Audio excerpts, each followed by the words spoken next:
So I thought I'd talk to you about the story behind my new song, Remember That's What Happens.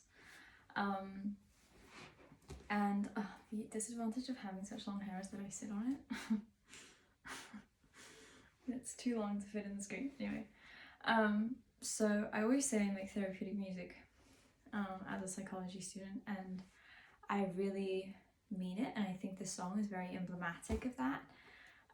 Because this song, let me come closer. The song is about like dealing with hate comments.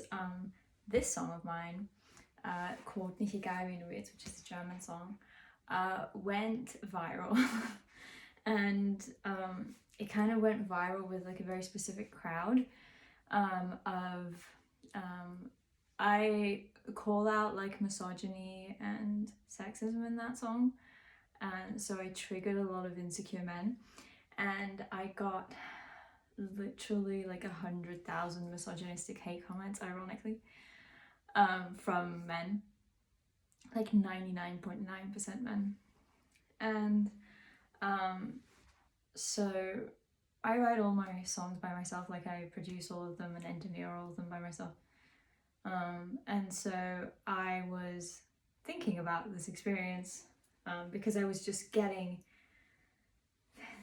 so many of these comments every single day, and I was trying to be, I want to be able to thank people who say nice things, so I want to read my comments and reply to people, but just like 99% of the comments were just like absolutely despicable, and sorry, I'm not reading anymore. But I kind of wanted to write, so I was writing like a poem about my experience, because I'm always writing poems, and called Remember That's What Happens, and it was kind of about how, the hook, which is remember that's what happens when they don't have reasons, remember that's what happens, they'll write hate comments, about how when people don't have any like reasons to like rebuttal what you're saying, but they don't like what you're saying, then they'll just insult you. And so I decided to write like a productive, like helpful song about it, and I really think I achieved that.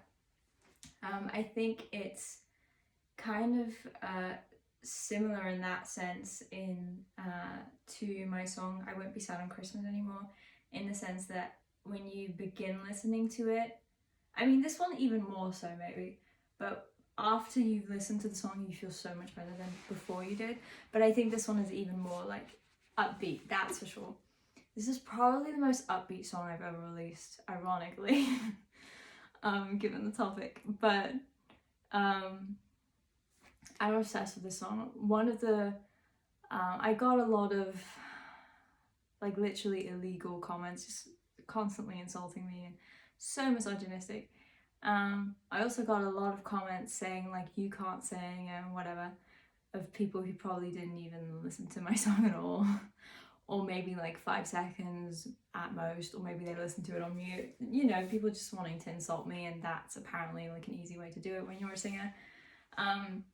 So okay, I was getting hot. So one of the things that I wanted to do with this song is I really, like I said, all of my songs start with lyrics, so this started with lyrics. Like I was writing a poem and I kept adding to it and editing it and refining it, which turned into the lyrics of the song. And I always produce the song after I've written the lyrics, because then I know like what I want it to sound like. And this song I really wanted to be like very like rock inspired, and I also wanted it to have like a lot of like electric guitar riffs and be very like heavy on that, because my song, which is kind of a response to that song Nicht egal wie du willst, and that song it's certainly not like a rock song or anything, but it has quite a few instrumentals in it that are like electric guitar riffs, not like super heavy rock ones or anything, but I kind of wanted to elaborate on that. And I also wanted to challenge myself, because I've never really made a song that's so like guitar driven and electric guitar driven before, and so I did that. And it's very electric guitar driven. Because to me, like, rock is, or at least can be, like, very, especially when it's like heavy electric guitar stuff, can be like embodying like rebelliousness. And this song to me is really like IDGAF to the haters. They can like go mess up themselves, like, it's, I don't care. It has nothing to do with me really.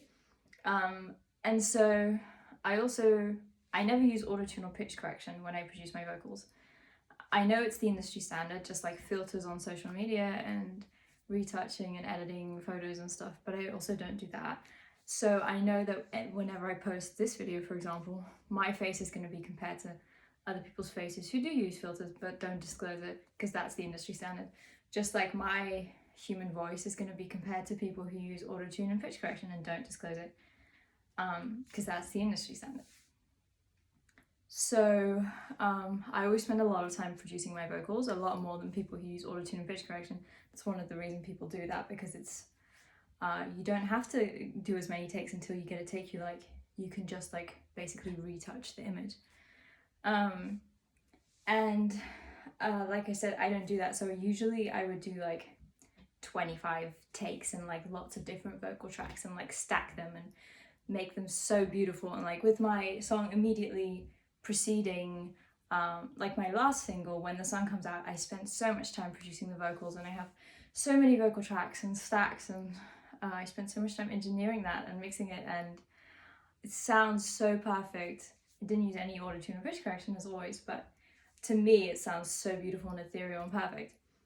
And I got so inundated with comments saying like, you can't sing or whatever.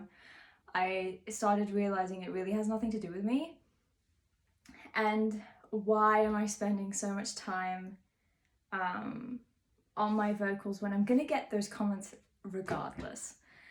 And so I was really in an IDGAF type mood, and that really wanted the song to embody that. So that's how I produced my vocals as well, which was a challenge. I'd never done that before. Like I for a lot of the song, I have one vocal track, which is insane. I've never done that before, not once.